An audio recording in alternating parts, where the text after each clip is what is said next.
Title IX is part of the Education Amendment of 1972 and constitutes the federal law that prohibits sex discrimination in education.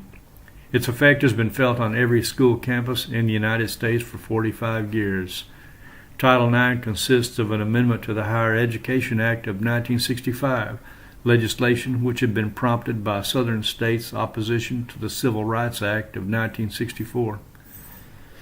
The watershed changes in civil rights law in the 1960s had been prompted by then Attorney General Robert Kennedy's tour of the American South, where he witnessed American apartheid firsthand. Racial animus and entrenched segregation moved the Kennedy administration to bring an end to the inhumane treatment of African Americans, but they met fierce resistance. Despite, or perhaps more accurately because of, the subsequent assassinations of President Kennedy, his brother Robert, and civil rights leader Martin Luther King Jr., the Johnson administration was able to enact the Civil Rights Act of 1964. That legislation formed the foundation of the Higher Education Act of 1965 and later the Title IX of 1972.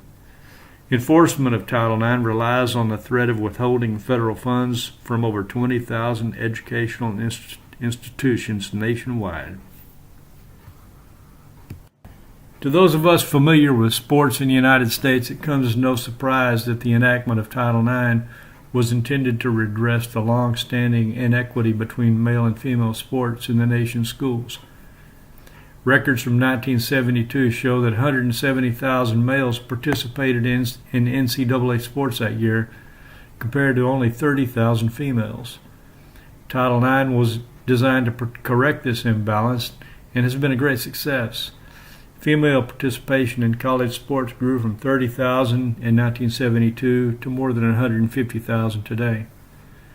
Predictably enough, most litigation related to Title IX arose from noncompliance related to funding and female athletics. But in 2011, the original intent of the legislation was suddenly eclipsed when two female victims of sexual assault on their college campus used Title IX to successfully argue that college administrators violated their civil rights when they stonewalled their search for protection and justice. It's easy to understand why college administrators would want to prevent widespread knowledge of sexual violence on their campus. Would you, after all, want your daughter to attend a university with a known history of rapists on the campus? Yet, as bad as that situation is, the desire to protect the institution from loss of reputation stemming from bad publicity over sexual assault becomes even more horrific when seen through the prism of high-profile men's athletic programs. Penn State, Florida, Baylor, North Carolina, there are plenty examples of renowned universities who value their institutional reputation over justice for victims of sexual assault. For more information, see award-winning documentary The Hunting Ground, made by Annie Clark and Andrea Pino, both of whom are victims of sexual assault and in a different administration at Amherst College. They're the two courageous women who successfully leveraged Title IX statutes in their demand for justice.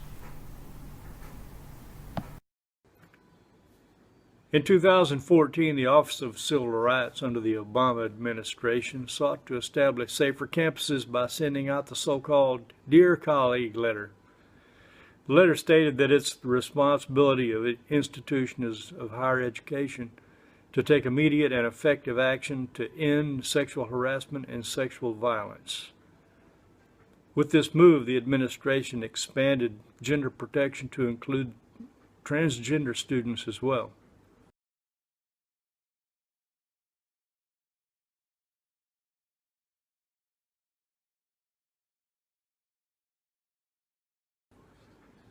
In February of 2017, the Trump administration rescinded that order.